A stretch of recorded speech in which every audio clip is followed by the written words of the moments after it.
nuevamente me desvío y caigo nuevamente en pecado. Fueron muchas infidelidades. Le costó dolor y lágrimas y le costó también un poco el tema de su éxito porque definitivamente los desórdenes lo alejaron de la carrera que llevaba. Fue una época dura. Él tomaba muchísimo y se descontrolaba. Y eso desencadenaba finalmente en que con el trago entonces venían las mujeres y los conflictos en casa. Ustedes lo pidieron y aquí está, en Se dice de mí, comienza la historia jamás contada de Carlos Alberto Sánchez Ramírez, el famoso y polémico Charly Sá, el hijo de Girardot, que un día los llenó de orgullo y al otro los avergonzó. El problema era yo, no era mi familia, no era mi esposa, no eran mis papás, no era el mundo.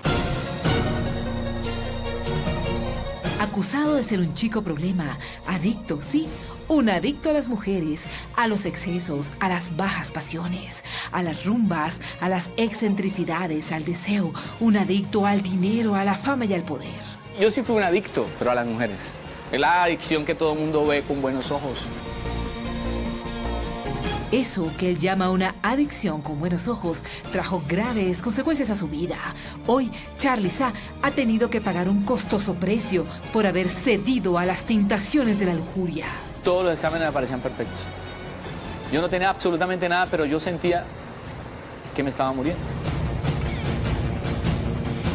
Y no fue una vez, fueron muchas veces, una detrás de otra y otra y otra. Charly caía y se levantaba de una manera abismal.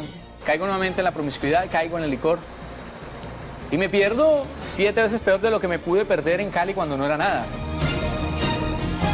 Él jura que un día su alma fue tocada por una presencia extraña, sublime, misteriosa, que le cambió la vida. Me ericé, empecé a llorar. Hay mucho por conocer en la vida de Charly Sá. Tomen asiento, porque esto apenas comienza a ponerse caliente. En Se dice de mí, arranca la vida de Charly Sá en 5, 4, 3, 2, 1.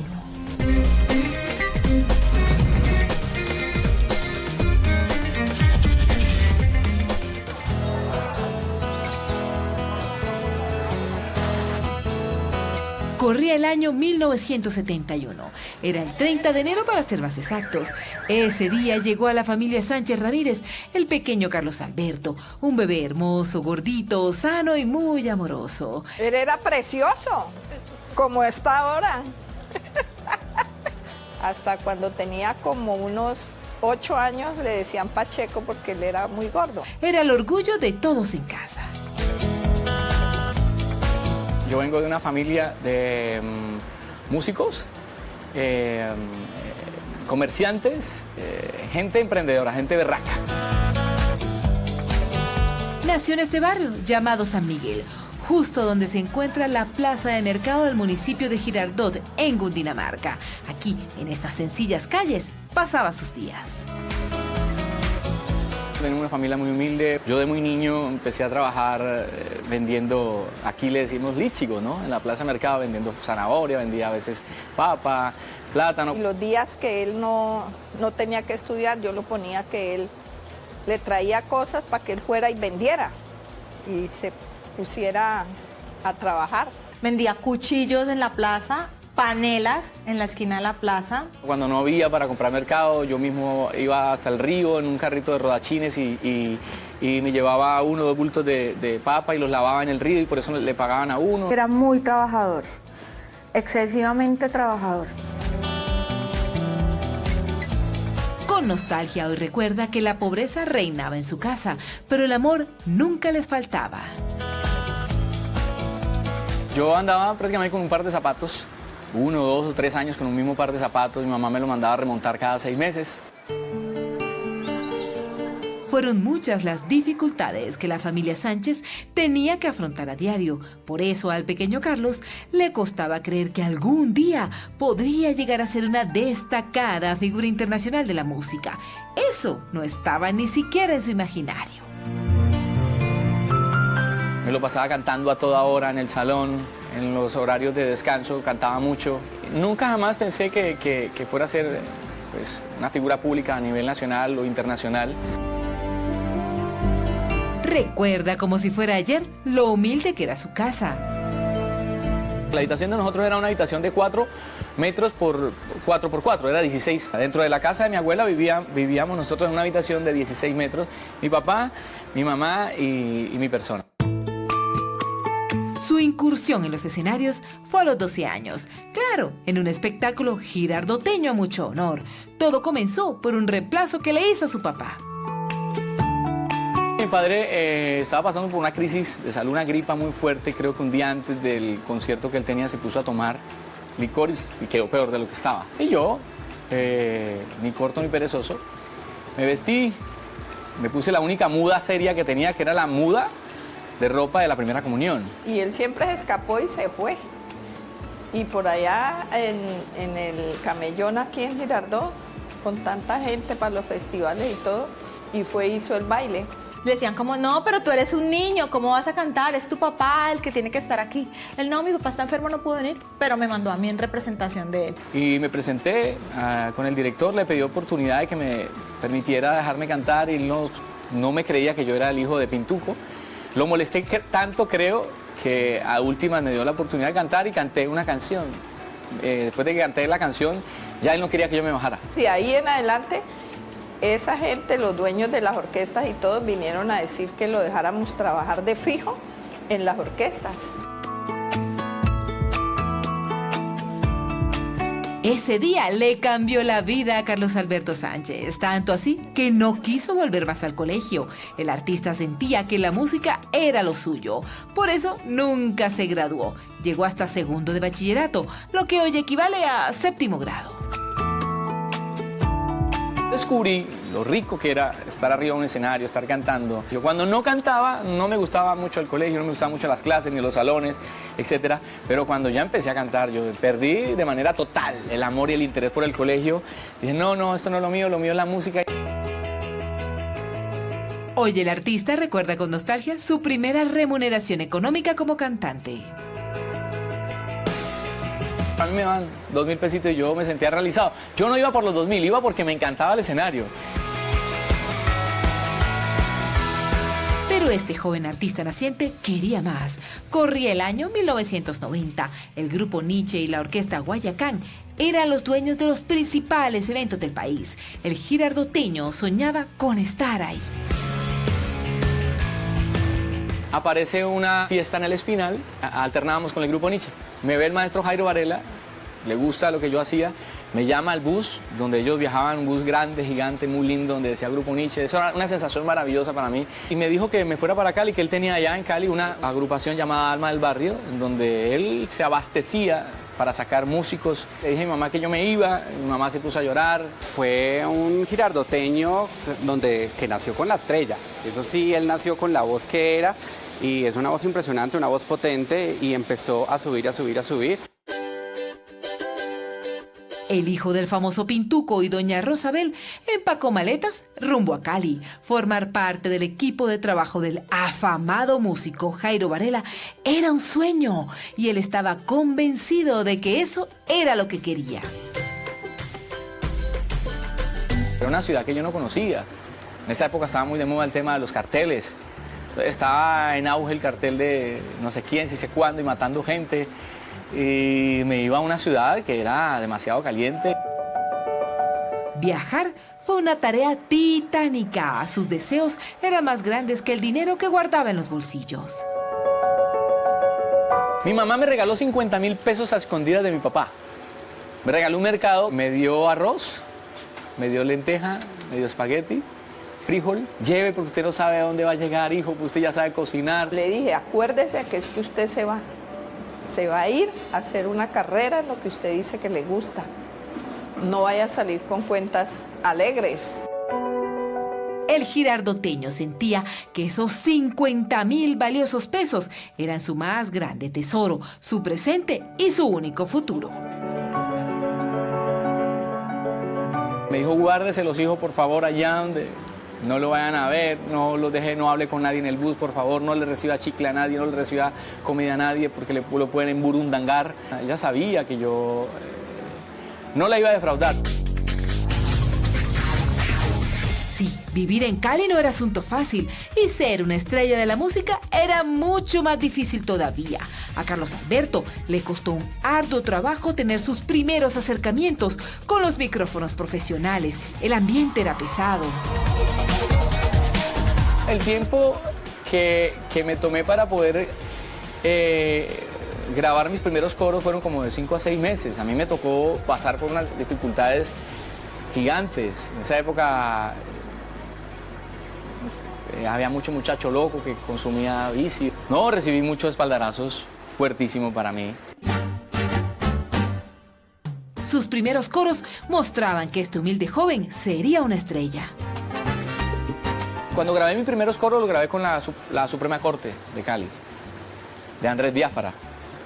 Entonces grabé los coros de Escombros, que lo que queda de este amor, escombros. Eso fue lo que grabé yo ahí.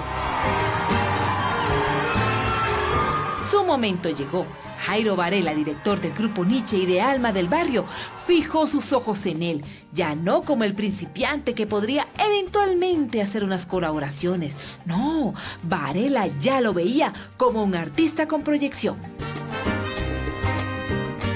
Me dijo, le tengo un contrato, vamos a firmarlo así, si le interesa así, lo hacemos, son 7 años, 7 o 10 años, algo así. Y yo me aterré, dije, wow, mucho tiempo, pero yo no sabía eso, yo nunca había firmado un contrato, a mí nadie había generado un interés por mí. Y de un momento a otro se interesa Jairo Varela por mí, yo, wow, yo esta oportunidad la puedo dar ir. Al girardoteño le cambió el estatus de inmediato. Ser uno de los cantantes de Alma del Barrio mejoró notoriamente su calidad de vida. Le conté toda mi historia. Estoy trabajando aquí, lavando platos, no voy allá, canto aquí un poquitico, hay unos coros y yo necesito algo que me genere una estabilidad. Y me firmó un contrato en esa época por 300.000 pesitos mensuales. El dinero ganado lo reinvertía. Desde muy joven ha sido un gran comerciante. Como yo era tan comerciante, entonces compré una sala de segunda que estaba viendo, pues toda vieja, y la cogí, la desbaraté, le compré una tela, me fui donde compraban las telas, y la llevé a donde un tapicero, la hice tapizar y quedó espectacular, me la llevé todo feliz para mi casa, y así empecé a comprar cosas de segunda. Pero él quería más, su meta era ser una estrella. Yo estaba muy triste porque ya llevaba 2 años y no estaba cantando con Nietzsche ni grabando con Nietzsche. Y yo firmé para estar con Nietzsche, no para estar haciendo otras cosas diferentes a esas. Un día Varela decide darle una nueva oportunidad, esta vez en los estudios de grabación al lado de los grandes. Me llamó él y ven, graba Nietzsche 12 años, un disco azul, donde grabé Perder para Amar, grabé a las 4 o 5 de la mañana, cuando el gallo canta y dice, kikiriki. Grabé eso también.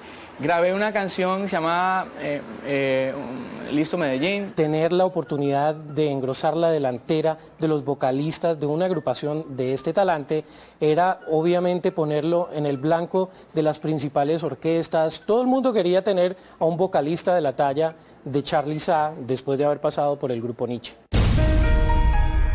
Carlos Alberto estaba decepcionado. Aunque cada día ganaba más reconocimiento en la industria de la música, él quería más. De manera paralela e inesperada, comenzaron a llegar nuevos amigos, fiestas, más mujeres, más fiestas, más mujeres.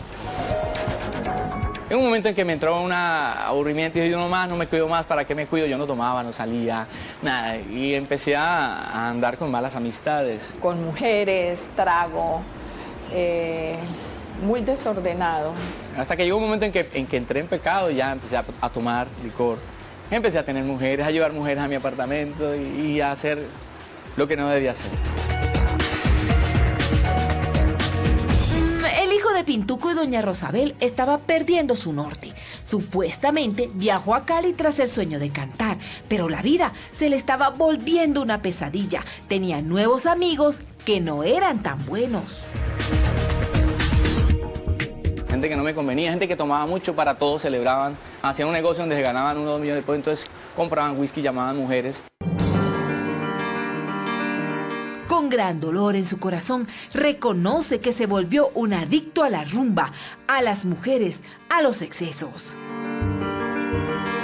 yo sí fui un adicto, pero a las mujeres. Un adicto total a las mujeres. O sea, yo creo que esa es la adicción más fuerte que puede tener un ser humano, ¿no? Porque es la adicción que tú puedes justificar. A no ser una mujer, eso no es malo.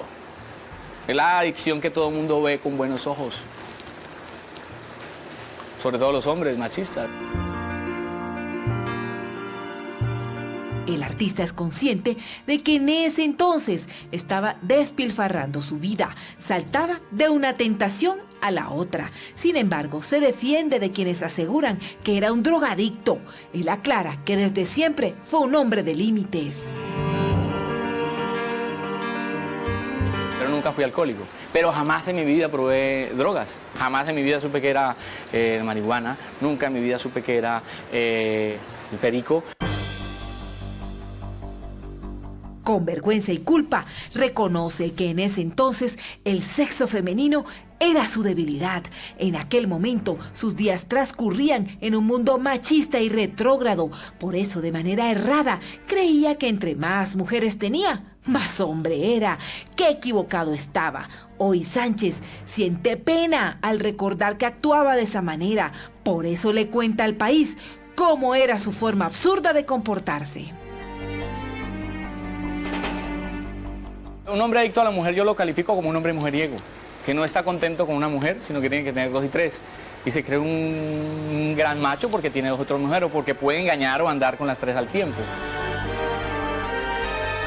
Eran tantas las mujeres con las que sostenía relaciones sentimentales paralelas que más de una vez se vio en aprietos. Una vez que estuvimos por allá en Buga con el grupo, se presentaron 3, una de ellas era muy noble y fácilmente salí de ese enredo. Las otras 2 eran muy astutas y me alcanzaron a dar una bofetada a recibir una de ellas. A esos excesos se le suman fiestecitas con personajes del bajo mundo, esos a los que les gusta el mal llamado dinero fácil. Por supuesto, con mujeres sensuales, coquetas, atrevidas y mucho más. Una fiesta extravagante, en donde tú ves carros que nunca en tu vida has visto, todo es un secreto. Se los dijimos, la vida de Carlos Alberto Sánchez Ramírez es sorprendente, caliente y se va a poner ardiente. Pero eso pasará al regresar. Están viendo en Se Dice de Mí la vida de Charly Sa, sin máscaras.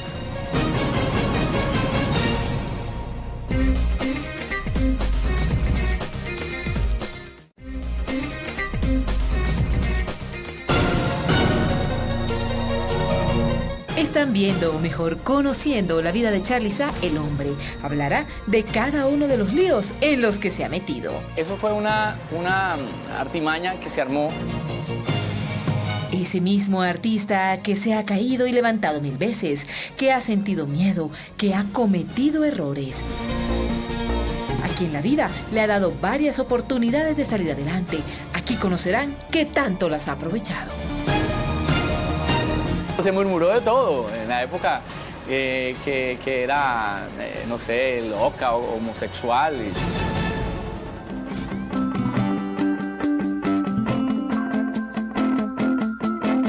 Corría el año 1992. Carlos Alberto Sánchez era uno de los vocalistas de la agrupación Alma del Barrio, considerada la liga inferior del grupo Nietzsche. Allí las fiestas estaban a la orden del día. ¿Y qué fiestas? Los anfitriones, por lo general, eran personas que tenían una peligrosa forma de enriquecer sus cuentas bancarias. Los artistas solo sabían para quién cantarían cuando llegaban al lugar. Tú ves carros que nunca en tu vida has visto, tú veías pesebreras llenas de caballos preciosos, personas llenas de fusil y armas por todo lado.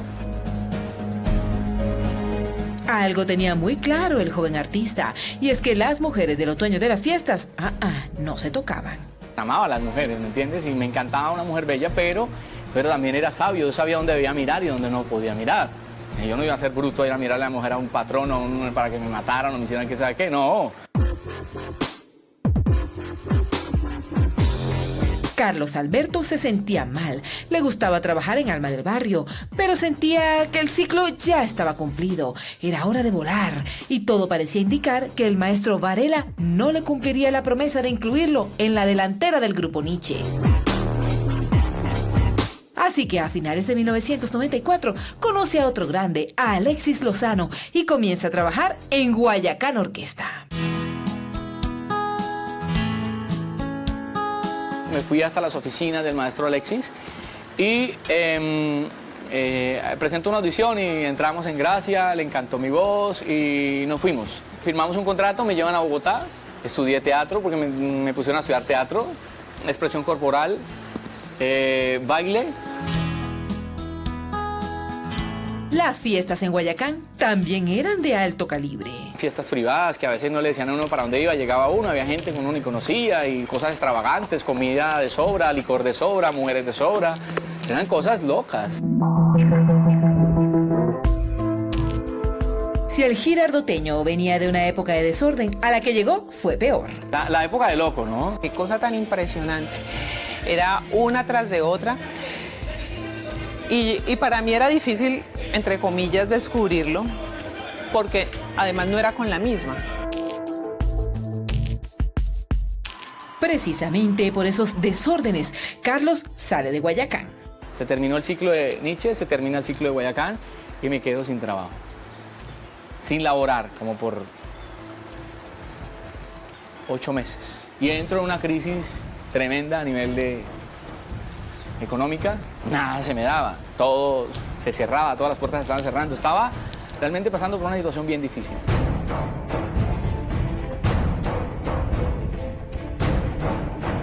El joven seguía en Cali, sin embargo los pálpitos de una madre nunca fallan. A muchos kilómetros de ahí, en su natal Girardot, su mamá sentía que algo estaba pasando. Recibo una llamada de mi mamá, año 95, y mi mamá me llamaba, yo trataba de no contestarle, no hacerle mucho alargue a las conversaciones con mi mamá porque ella siempre me investigaba qué estaba haciendo, qué por qué. Hasta que un día decido contestarle y le cuento todo a mi mamá, cuénteme qué está haciendo, dijo, ¿usted está bien? ¿Está bien? No, yo sé que usted no está bien. El corazón de una madre nunca miente. La señora Rosabel tenía razón, su hijo necesitaba de su ayuda, había que actuar de inmediato o la vida de Carlos correría peligro. Él estaba desesperado y cualquier cosa podía pasar. Me dice, yo sabía que usted estaba pasando por una situación así, mire lo que usted se propuso hacer el día que salió de acá, de la casa, y mire lo que ha vivido, por donde ha pasado, de qué manera se está aportando. Le dije, pues ahorita, ¿qué es lo que tiene que hacer? Postrarse de rodillas y pedirle a Dios con la mente en el piso de que usted va a cambiar y que va a volver a ser el mismo muchacho que se fue. Entonces, esta noche me voy a reunir con los miembros de la iglesia a orar por usted también esté allá en el apartamento orando. 12 de la noche, bueno mamita, 12 de la noche. Charlie siguió paso a paso las recomendaciones de su mamá. Al fin y al cabo no tenía nada que perder y caer más abajo de lo que estaba ya era muy difícil. Ahí en ese momento yo pacto con Dios. Y a las 12 de la noche yo me puse a orar. De un momento a otro sentí una presencia rara, me ericé, empecé a llorar y lloré. Me quedé dormido orando. Parece que su pacto con Dios funcionó. A las 8:30 recibo la llamada de Jorge Ramírez para hacer el disco de Sentimientos como Charly Sa. Claro, el joven estaba desesperado por su situación económica. Sentía que Dios le estaba dando la mano. Me consignan todo porque yo estaba sin dinero, sin con qué comer. Llegó a Sonolux, grabó 4 canciones, como te comenté. El AIR de la compañía, el señor Hugo Gutiérrez, queda loco, le encantó lo que escuchó. El gerente de la compañía, Álvaro, también queda loco, Álvaro Duque. Jorge queda maravillado. La idea general de hacer una producción así era de Jorge. Se la lleva a Hugo Gutiérrez, el AIR de la compañía, la cristalizan y arranca esta historia llamada Charly Sa. Esos días memorables del pasado, porque si en verdad se amaron, nunca se puede olvidar. Y a partir de ese momento, el girardoteño deja de ser Carlos Alberto Sánchez Ramírez y comienza su transformación. Ahora convertido en Charly Sa, de Colombia para el mundo. Ellos dijeron, ¿qué nombre le ponemos? ¿Cómo te no? A mí me dicen Charlie. Y el Sa apareció por Sánchez, me decían, Sa, ¿dónde está Sa? Entonces yo dije, no, Charlie Sa. Entonces ellos decidieron hacer Charlie ZAA. Escogió la música de Julio Jaramillo y dio ese gran salto a la fama con esos sentimientos y interpretando esa música con su toque especial, con su estilo, y lo llevó a ser el Charly Sa que el mundo conoció y aplaudió. Era 1996 y Charly Sa llega a la industria de la música como solista con el álbum Sentimientos. Todo el mundo se enloqueció con ese disco. Me encantó porque veía de que estaban muy convencidos de lo que estaban haciendo. Es una de las mejores producciones que ha podido sacar mi papá. Al final logró ser, yo diría que el disco de un artista colombiano que más ha vendido en toda Latinoamérica. Cambiar su imagen era fundamental. Empezaron a generar un look, me cortaron el cabello, me hicieron el corte tipo César, que era todo peinadito hacia adelante con el capulcito acá, y se genera la imagen. Estaban buscando con Charly hacer una integración de generaciones, unir a los nuevos muchachos, que era un trabajo de exponer una figura joven con un gran carisma como fue Charly.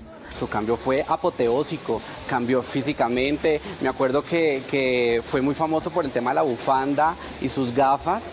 Eso para él fue, digamos, muy simbólico. Su voz y su imagen fueron un suceso en Colombia. Claro que el tema de los aretes no fue muy bien recibido entre sus amigos, en su Girardot natal y menos entre los miembros de su familia. A mí casi no me ha gustado eso de los aretes para los hombres y eso. Entonces, digamos, es donde llegaba, ay, mira, iba la Charly, pero era la moda. A mí me da mucha risa porque al inicio de su carrera hubo cosas donde decían que no, que era gay, que era homosexual, y yo decía, ¡ojalá! Dios mío. Charly comenzó a cosechar éxitos. Su fama crecía y crecía y con ella la caja registradora comenzó a llenarse de platica. La economía que me llegó fue muy grande, el éxito fue muy grande no solamente en Colombia sino en el exterior, ya empecé a ganar en dólares. Quiero recalcar que es la primera vez en la historia que un artista colombiano es número 1 en Billboard bajo una etiqueta nacional, que son Lux. El reconocimiento fue maravilloso. A medida que su popularidad iba en aumento, se tejían increíbles historias a su alrededor, unas ciertas y otras no tanto. A Charly le dolían muchas especulaciones que existían sobre él. Lo peor que dijeron de mí, que yo había conseguido todo lo que tengo por narcotráfico. Esa es una gran mentira. Entonces, si pasó del carro que tenía a uno más lujoso, entonces eso cantando no se consigue, eso es pura droga, eso es por... Eso me dolió mucho. Sí, es cierto, tienen razón, aquellos que piensan que Charly es millonario. La verdadera riqueza que yo tengo es haber conocido al Señor. Y que él ha sido muy juicioso y ha sabido manejar su dinero. Con su música, Sa viajó a lugares inimaginados, conoció nuevas culturas, paseó, ganó dinero. El artista era feliz. Me llevó al mundo entero, recorrí México, Salvador, Costa Rica, Guatemala, Nicaragua, Honduras, Panamá, Chile, Argentina, Perú, Venezuela, Dominicana, Puerto Rico, Estados Unidos completo, Europa, España, estuvimos en Francia, en Italia. A todo lado donde iba era un éxito total. Su música, su talento, su atractivo físico gozaban de una enorme aceptación. Charly era un ídolo. Donde iba era Guinness Record en ventas, Guinness Record en ventas, Guinness Record en ventas, Guinness Record en ventas. Cada vez que llegaba a un país el álbum era Guinness Record en ventas. Entonces esto iba creciendo de una manera impresionante, pero de allí nuevamente llega un momento en que pierdo nuevamente el camino. Sí, señor, Charly Sa se vuelve a entregar a las tentaciones, a la lujuria, a la vida desordenada, a las mujeres. Nuevamente pierdo el enfoque, nuevamente me desvío y caigo nuevamente en pecado. Fueron muchas infidelidades. Le costó dolor y lágrimas y le costó también un poco el tema de su éxito porque definitivamente los desórdenes lo alejaron de la carrera que llevaba. Fue una época dura, él tomaba muchísimo y se descontrolaba. Y eso desencadenaba finalmente en que con el trago entonces venían las mujeres y los conflictos en casa. Y es ahí cuando vienen nuevos escándalos, fiestas sin límites, infidelidades y hasta es acusado de haber golpeado a su esposa.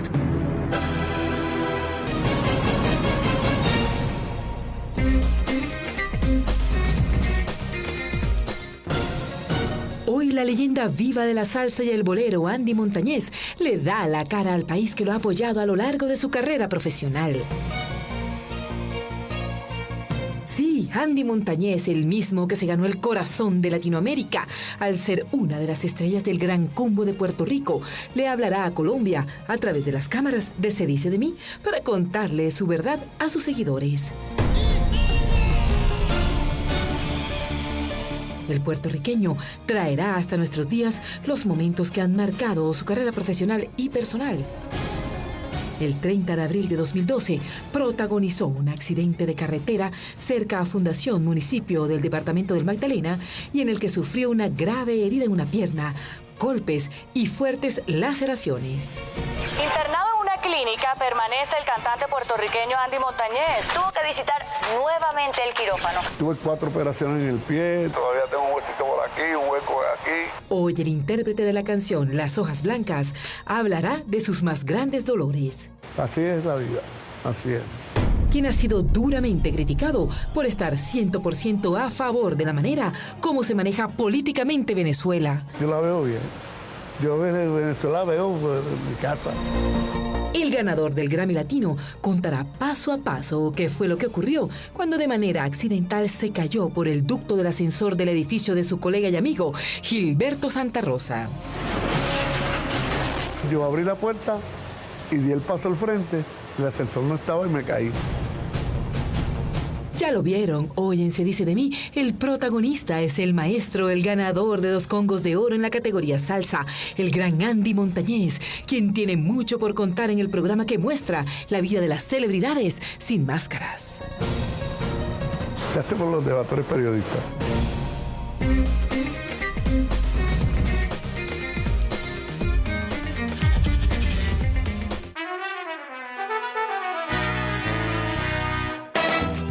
Andy Montañez, conocido como el Godfather de la salsa, nació en uno de los 78 municipios de Puerto Rico, más exactamente en San Juan.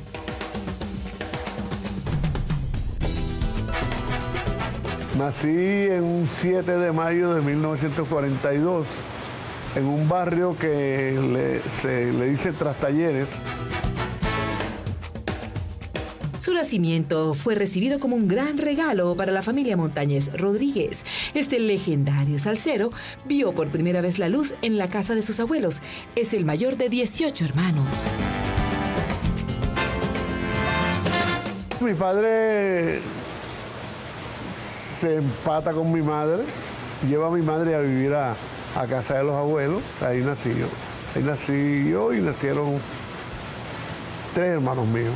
Pues la relación, obviamente, los menores lo ven también con un padre, ¿ve? Porque el hermano menor de mi papá me lleva 4 años a mí, ¿ve? Y a mi hermano le lleva solamente 3. O sea que nosotros nos criamos como si fuéramos hermanos. Quienes lo conocen de cerca aseguran que su familia es muy unida. Incluso dicen que tuvo una niñez hermosa. Para Andy, el recuerdo de sus padres permanece intacto en su corazón. Pertenecer a una familia numerosa lo hizo apreciar los pequeños momentos de la vida.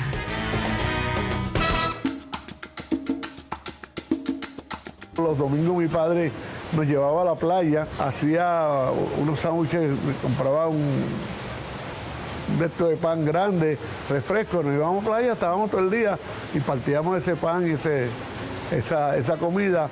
Era para un día de austeridad, como quien dice. En mi familia se respira mucho amor. Y eso nos lo enseñó don Andrés Montañez Alejandro, mi abuelo, y doña Celina Rodríguez Díaz. Su amor por la música fue heredado. Aún recuerda ver en su natal San Juan a su padre cantar como los dioses diferentes géneros musicales, canciones cargadas de amor y poesía, tiempos en los que se le rendía tributo a la mujer. Mi padre era amante del tango. Acariciame en sueño el suave murmullo de mi suspirar. Y los fines de semana siempre había reuniones en la casa de sus amigos, iban a hacer bohemias en la casa. Y ahí yo empecé a ver la música desde pequeñito. Evocar los temas que su padre interpretaba en antaño lo llena de una nostalgia infinita. Y milonga para recordarte, milonga sentimental. Unos se quejan llorando, yo canto por no llorar. Y después yo la grabé cuando ya viejo. Sus padres descubrieron desde niño que Andy era muy especial, que había nacido con una estrella que lo llevaría hasta enormes escenarios. Cuando tenía yo como 8 años, me gustaba cantar. Y mi madre un día me llevó a un programa que ahora le dicen reality show o algo así. Un señor que tenía un programa de aficionados que se llamaba Tribuna del Arte y me llevó ahí. El premio que te daban era $0.25 cuando eso. Y después tenías que estar un año yendo hasta que te graduabas. Te hacían un regalo y ya te graduabas como cantante. Pero nada de prometerte que ibas a triunfar ni a eso. Y ahí empecé. Su carrera como artista comenzó desde la adolescencia. Era inevitable saber que nació para ser una gran figura de la industria de la música. Hice un trío cuando tenía como 15 años junto a mis amigos Pacheco y El Pucho. Éramos fanáticos de un trío de México que se llamaba Los Tres Reyes y tenía una canción que se llamaba Como un duende. Decía, como un duende, yo sigo tus pasos para ver si tan solo eres mía o repartes tu amor en pedazos. Y le pusimos al trío Los Duendes. Mi papá comenzó cantando en tríos.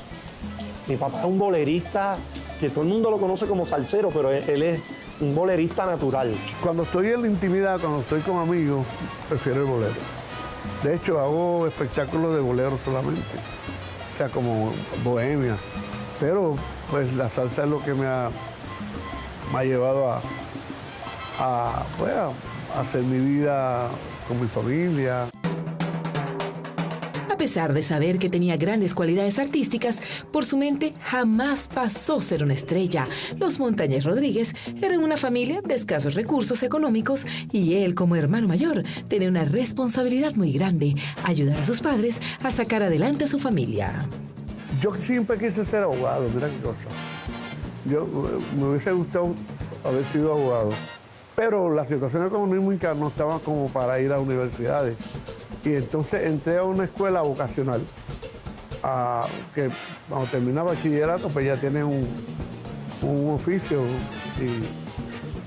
Y ahí estudié técnico de radio y televisión, que de hecho no sé ni prenderlo, ¿tú sabes?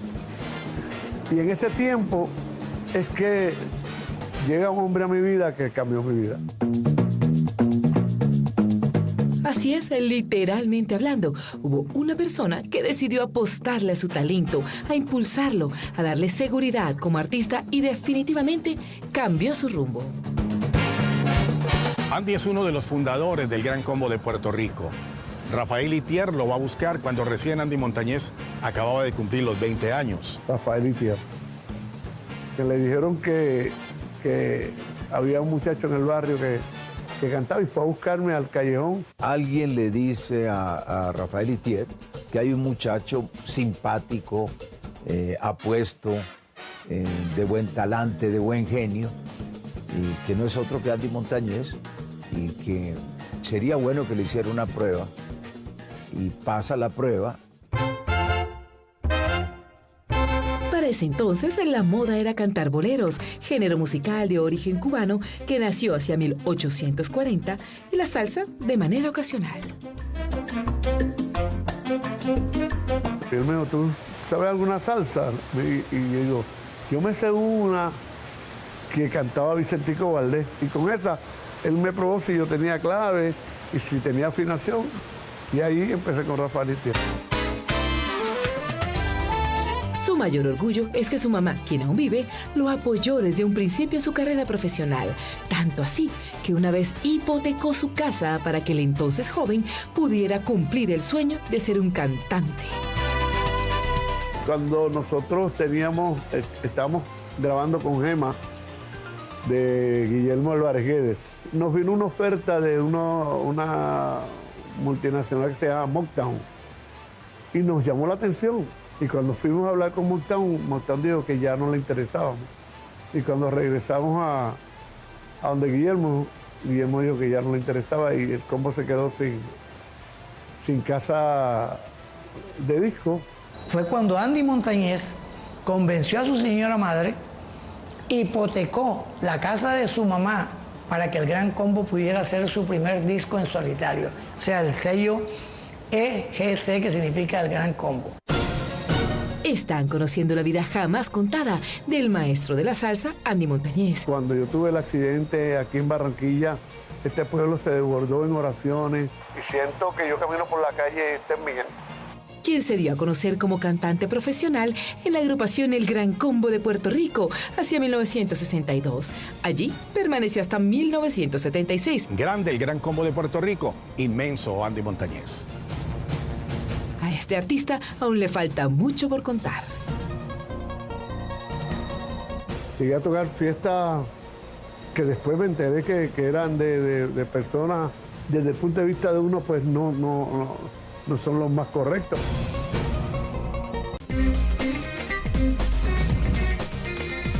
He vivido penando por causa de un mal amor.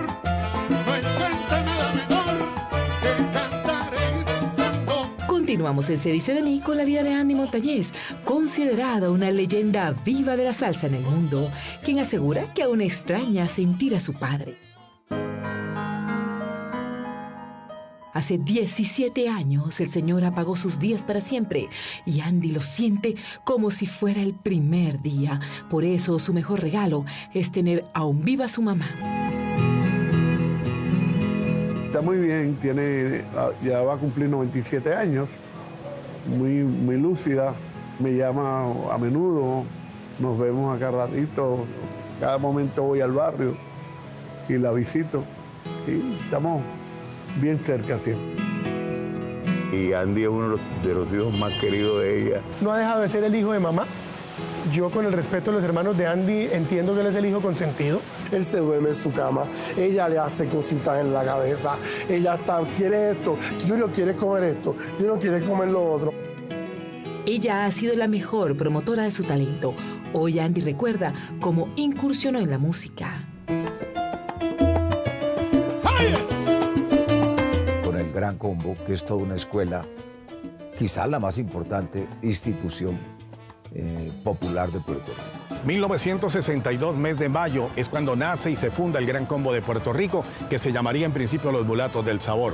Allí fue donde se estrenó Andy Montañez y duró hasta 1976. El primer disco del Gran Combo no canto yo ni canta Pellín Rodríguez, lo hace Joséito Mateo. Es que definitivamente el Gran Combo de Puerto Rico le permite a Andy Montañez como darse a conocer a nivel mundial, ¿no? Estuvo en esta agrupación durante 15 años, grabó más de 26 producciones y le puso su sello, su voz, su identidad a canciones tan importantes de esta agrupación como Verano en Nueva York, como Hojas Blancas, y definitivamente eso fue como el trampolín para él en toda su carrera profesional. Fue su escuela, fue su todo. Él siempre habla del Gran Combo y cuando habla del Gran Combo tú le ves los ojos, como los pone, como le brillan, como él siente la pasión por ese grupo. Grande el Gran Combo de Puerto Rico, inmenso Andy Montañez.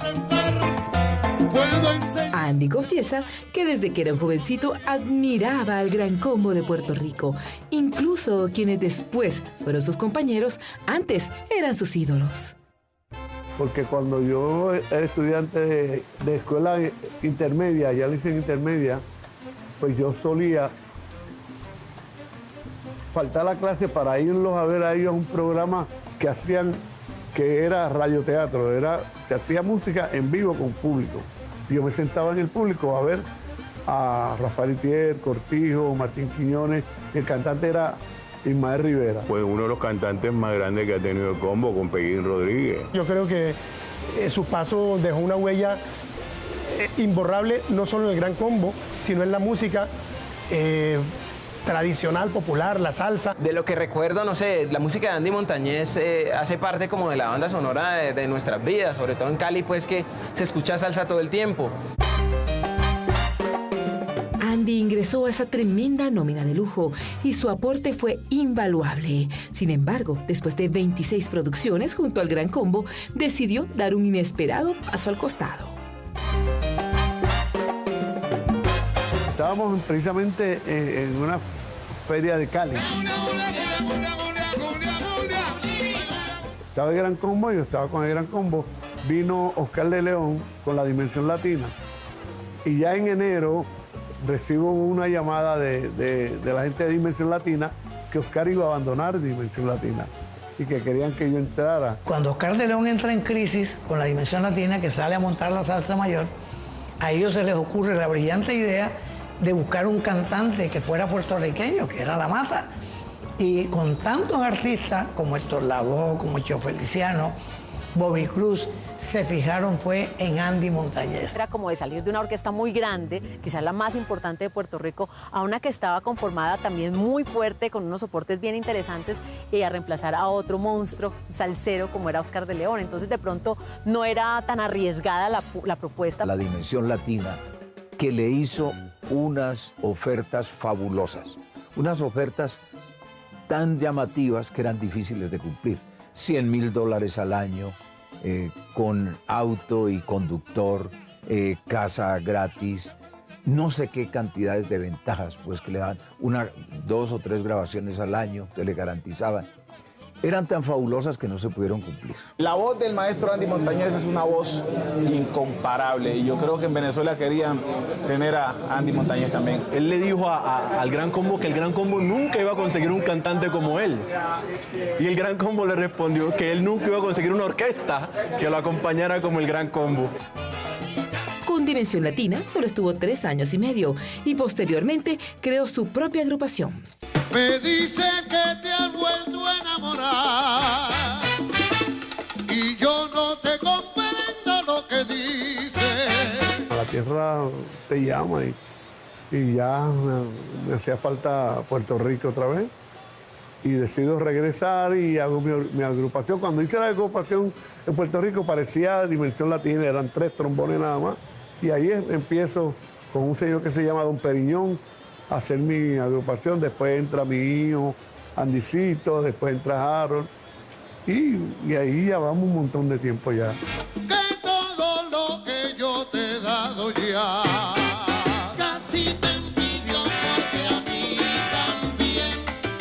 Pero no solamente se basta con estar él en esa orquesta, sino que involucra a toda su familia. Y una cuota bien importante son sus hijos que hacen parte de esa agrupación. Entonces se consolida como una orquesta familiar, pero donde él como imagen y como representativa, pues empieza a vender lo que era él, ya una marca de la salsa. Se retira del Gran Combo y hace su propia orquesta, involucra a lo largo de los años a sus 2 hijos, Harold y Andy. Y es la orquesta que todavía se presenta inclusive muchas veces aquí en Colombia. Cuando se tiene un talento tan grande como el de Andy Montañez, la persona se termina volviendo un ciudadano del mundo. Solo tienes que vivir un verano en Nueva York. Constantemente se cambia de país o de ciudad. De ahí que se haya radicado durante un largo tiempo en Venezuela. Precisamente en ese periodo de su vida aprendió a amar a ese país como si fuera suyo. Mi segundo país. Yo tengo un apartamentito en Mérida, esa ciudad linda. Y a Venezuela pues la amo, quiero mucho a Venezuela, mucho. Y justamente porque asegura amar tanto a Venezuela, hay muchas personas que no entienden por qué Andy Montañez apoya tanto al polémico gobierno de Nicolás Maduro. El artista siente que Venezuela es el país ideal para vivir. Andy siempre, sin militar en un partido, pero siempre ha tenido una tendencia social que lo identificó mucho con Daniel Santos: apoyar las causas populares de América Latina. Primero, que significan independencia y soberanía de su país. Y recuperar sus riquezas, por supuesto, entre otras la riqueza cultural. De manera que eso explica que haya simpatizado con Chávez en primer lugar y luego con su sucesor, que ha sido Maduro, con todas las dificultades que esto ha traído. Uno como ser humano también debe expresar lo que uno siente y cuáles son sus ideales y qué uno piensa de ciertas cosas. Y eso está muy bien porque vivimos en una democracia. Me gusta, me encanta sus playas, me encanta sus montañas, me encanta el Salto Ángel, me encanta el Catatumbo. Yo no soy político, me gusta su gente. Pues siempre él tiene sus ideales y a veces los dice, a veces no le cae muy bien a la gente, pero él no trata de imponer sus cosas. Fuimos a vivir en una época donde había una economía mucho más sólida en ese momento. Y cuando veo las cosas que están sucediendo, pues me da mucha lástima.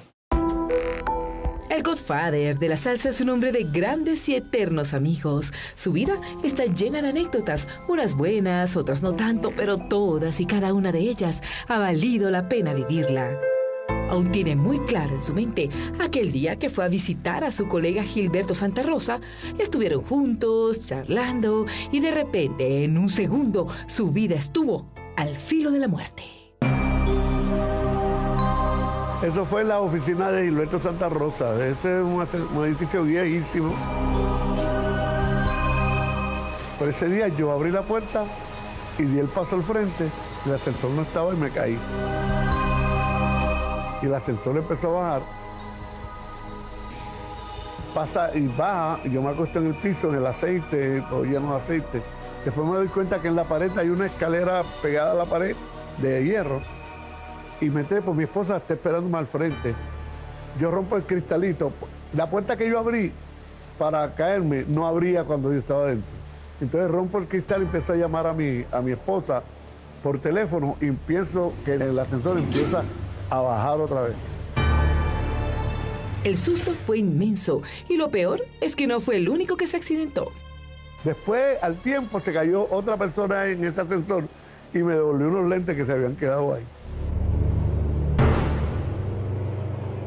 A lo largo de sus 74 años de vida, hay algo que jamás olvidará, y fue un terrible accidente que protagonizó en la vía que conduce de Fundación Magdalena hasta Barranquilla, en el Atlántico. Internado en una clínica permanece el cantante puertorriqueño Andy Montañez, luego de sufrir un accidente de tránsito en carreteras del Magdalena. Era el 30 de abril de 2012. De repente, estalló una de las llantas delanteras del vehículo. El conductor perdió el control. La camioneta se salió de la vía y se chocó contra un árbol. Ese chofer se durmió por el cansancio. Yo me sentí culpable por la situación del accidente. Yo llevaba el cinturón de seguridad, por eso me mantuve todo el tiempo en el vehículo. Mi papá salió expulsado. Yo era su representante en ese momento, era el responsable de Andy en Colombia. Yo estaba en la ciudad de Cali y recibo a las 5 de la mañana la noticia de que están tirados en la carretera, de que hay sangre. Me mandan una primera foto donde lo veo a él montado en una camilla. Hasta esta clínica en el municipio de Fundación Magdalena fue trasladado el cantante puertorriqueño Andy Montañez, tras sufrir un accidente en el vehículo en el que se movilizaba. Todos estábamos durmiendo. Lo único que le digo es que Andy Montañez y la gente que iba con Andy Montañez somos un milagro. Le pinchó un caucho a la camioneta. ¿Es posible eso o que tuviera un poco de sueño la persona? Y tuvimos ese accidente, tuve 4 operaciones en el pie, todavía tengo un huesito por aquí, un hueco por aquí. Yo estoy durmiendo, de momento escucho un ruido fuerte de golpe, o sea, de choque. Salimos de la carretera, quedamos en el mismo medio, todo oscuro, no hay alumbrado. Y yo lo que pensaba era si viene otro vehículo y nos puede impactar nuevamente. Pudimos salir, cuando no veo a mi papá, Me dicen que él está como, te diría, como algunos 30 metros de donde paró la camioneta. Los momentos de angustia fueron terribles. Me quedé dormido y luego me levanto en el hospital. No sé nada más. Todo lo otro me lo ha contado Harold Montañez, porque Harold fue el que estuvo más consciente, como quien dice, en todo el trayecto y en todo el accidente. Podemos seguir contando la historia de que Andy, a pesar de que todavía se le siente un huesito por acá que se le salió y en su estómago quedaron huellas del accidente en el momento que él recorre, digamos, cierta cantidad de metros, cuando sale expulsado del carro, se raspó todo el estómago y fue un accidente que pudo haber ocasionado fácilmente la muerte de él y de 2 o 3 de las personas que estaban lamentablemente en el carro ese día. Todo el mundo lo dábamos por muerto.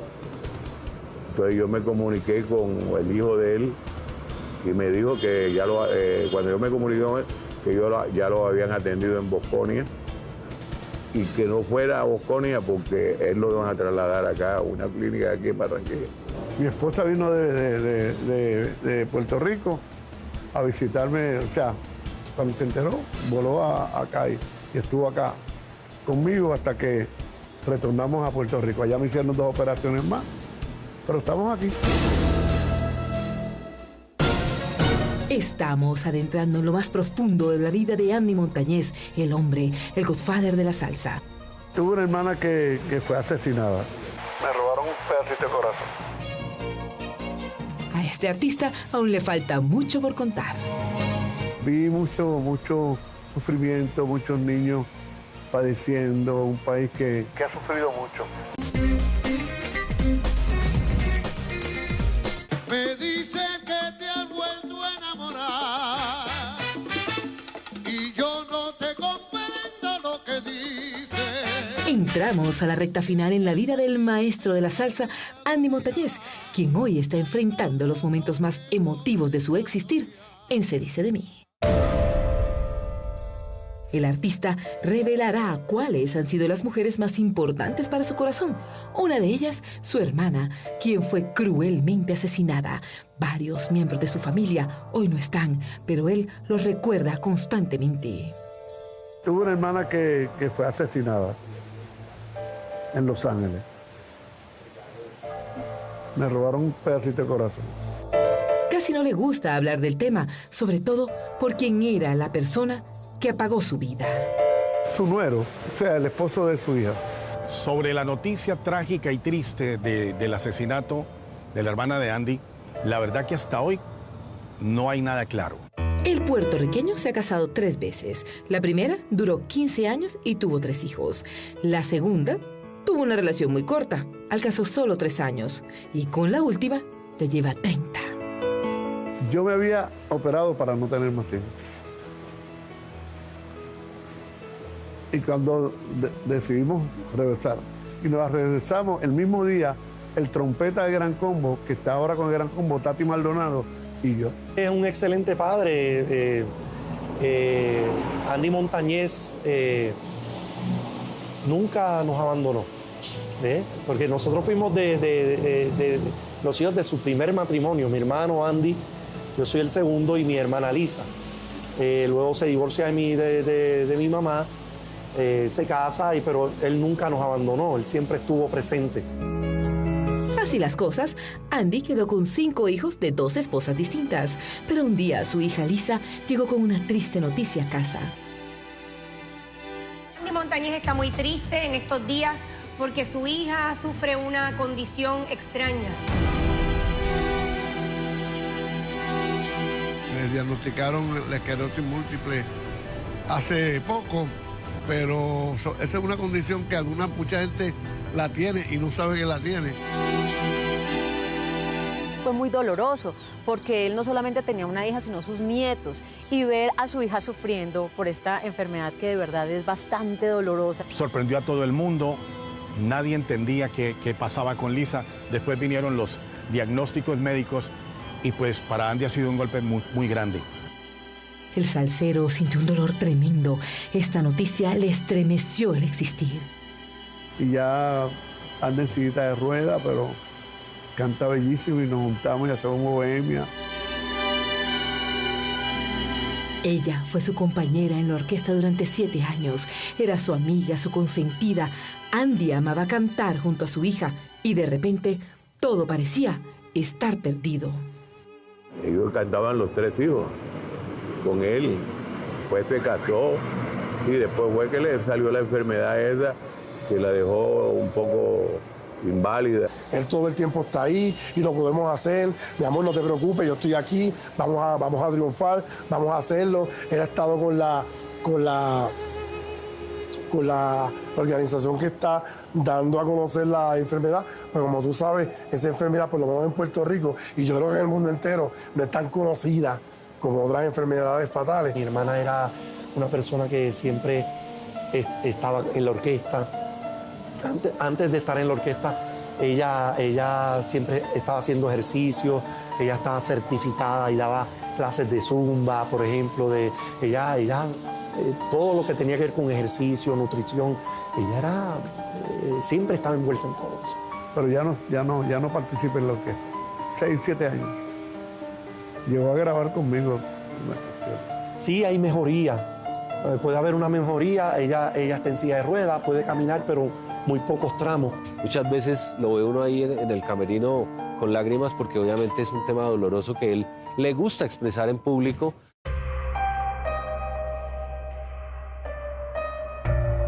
Era las 4:53 de la tarde cuando la tierra comenzó a temblar. El epicentro fue a 15 kilómetros de Puerto Príncipe, la capital de Haití. El sismo tuvo una magnitud de 7.3, con varias réplicas que sembraron el pánico en la población. El número de muertos superó los 316,000 y más de 1,5 millones de personas quedaron sin hogar. Andy siempre fue un enamorado de ese país, de su gente, de su comida, de sus costumbres, y por eso decidió emprender de inmediato una campaña para ayudarlos a salir adelante. Cuando llegó, el panorama fue tan difícil que su vida se dividió en 2. Yo me prometí físicamente no ir más a volver a trabajar así, a hacer música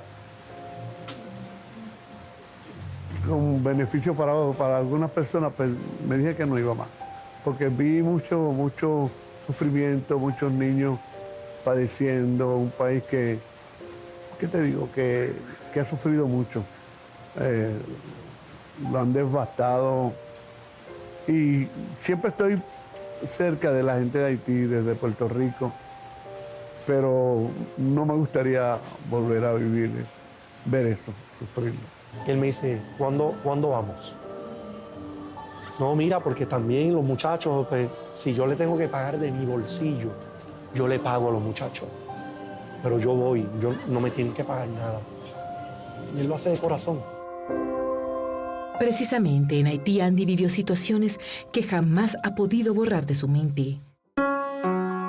Uno estaba comiendo en un restaurante o algo así, y los niños estaban ahí esperando que tú terminaras de comer para poder comer lo que sobraba, y eso me mató, no me gustó.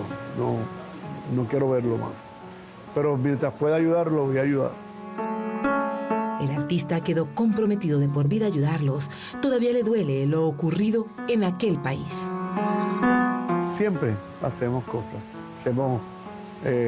Hay un periódico que se llama Claridad, allá en Puerto Rico, y se hacen actividades para recolectar dinero, comida, para enviarlo, y siempre que me llaman y puedo, voy a estar. Asegura que su vida es mucho más de lo que siempre soñó, que estar en pie para él es un milagro que recibe a diario. Hoy, vestido de madurez, se siente satisfecho porque nació en una familia humilde y numerosa en Puerto Rico, pero que terminó conformada por millones de seguidores a lo largo del planeta, gracias a su música, la mejor elección que ha tenido en la vida. Yo creo que él llegó a crear un estilo propio dentro de la salsa tradicional, con una gran capacidad de improvisación, de simpatía, de transmitir alegría y transmitir sencillez y una elevación de su arte que la gente admiró bastante, ¿no? Uno puede escuchar un Gilberto Santa Rosa o un Rubén Blades decirle a un Willy Colón, oye Andy, esa energía tuya, esa sencillez, Andy, a ti no te fastidia hacerte 100 fotos, a ti no te fastidia el público. Y Andy a muchos les dice de manera jocosa o irónica, señores, hemos luchado muchos años por llegar al estrellato o al menos a ser conocidos. Y después vamos a dedicarnos el resto de nuestras vidas a espantar al público. No tiene sentido. Él es un cantante de cantantes, de verdad que sí, él es un cantante de cantantes. Él tiene una voz súper privilegiada. Eso todo el mundo lo sabe y todo el mundo lo respeta. Todos nos identificamos mucho con la música que él nos ha puesto. Nosotros hemos llorado, hemos celebrado, hemos compartido mucho con la música que Andy Montañez ha cantado. Estoy convencido que esto era lo que yo quería hacer y estoy convencido que he logrado que mi familia, que yo la veía de 20 personas, por ejemplo, ha crecido tanto que tengo familias en Colombia, tengo familias en Venezuela, tengo familias en Perú. Yo sé que yo soy dichoso. Sus días siempre han estado rodeados por la polémica. Algunos lo critican por apoyar la política castrista de Cuba y al movimiento bolivariano. Incluso varias amistades lo han metido en problemas.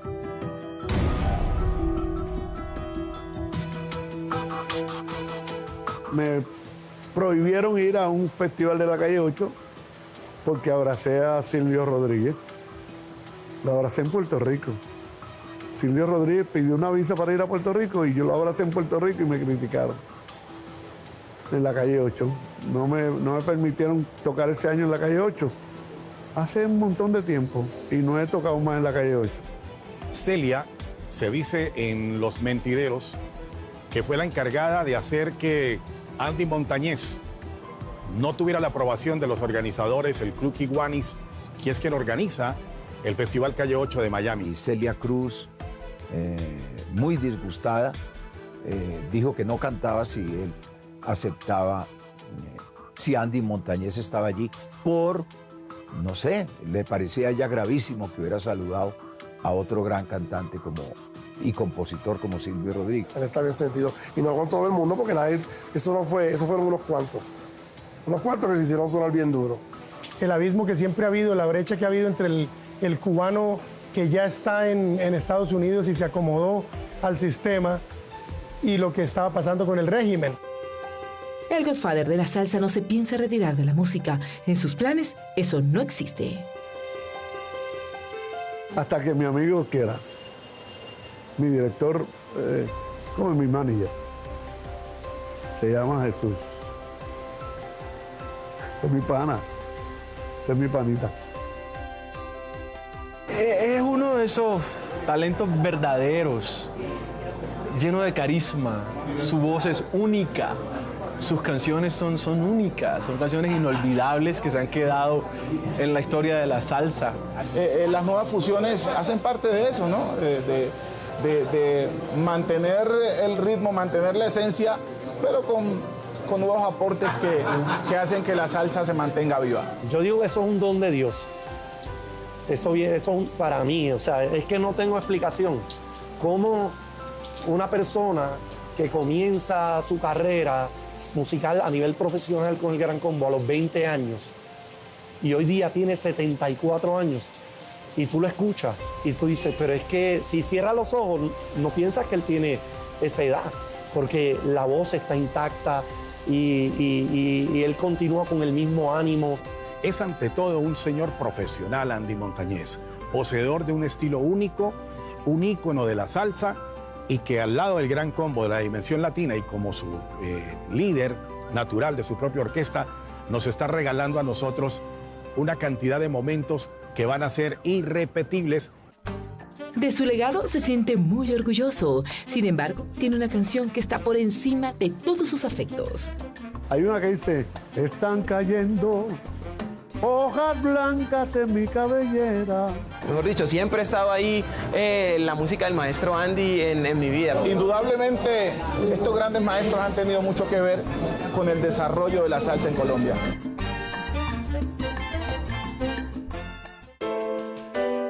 Así fue el paso de Andy Montañez por Se dice de mí. El puertorriqueño habló sin tapujos de su vida, de sus sufrimientos, sus amores y, claro, de su música. Él asegura que la vida lo premió más que por su talento, por el cariño que le profesa a su público, a pesar de que hayan pasado tantos años después de haber sido descubierto como el niño que cantaba bonito en el barrio Tras Talleres. Bueno, un gran maestro, una persona a la que he admirado muchísimo y alguien que en realidad ha servido mucho ha nutrido mi carrera musical. No ha dejado de estar vigente, digamos, físicamente. Eso es difícil ver un artista que venga de pronto con más de 60 o 70 años a Bogotá y sea capaz de cantar 15 minutos seguidos sin ahogarse. Que lo amo, que he aprendido muchísimo con él, no solamente musicalmente, porque musicalmente es una enciclopedia, pero como ser humano, solamente verlo actuar de la forma de ser cotidianamente hablando en el diario vivir, uno aprende muchísimo. Una de las figuras más grandes que habrá, y el día que te muera, el legado que dejará Andy será algo que perdurará para toda una vida. El legado de Andy Montañez todavía no termina de construirse. Cada vez que Andy se sube a un escenario, sigue dando cátedra. A mi amigo Andy, yo le recomendaría que fundara una escuela de soneros. Soneros donde primero hay que tener actitud, pero que él les ayude a desarrollarlos con esa gran capacidad como cantante que él tiene y que ha demostrado. Maestro, gracias por existir, por darnos tanta música, por ser ese referente salsero de nuevas generaciones. Definitivamente, Andy Montañez es genio y figura.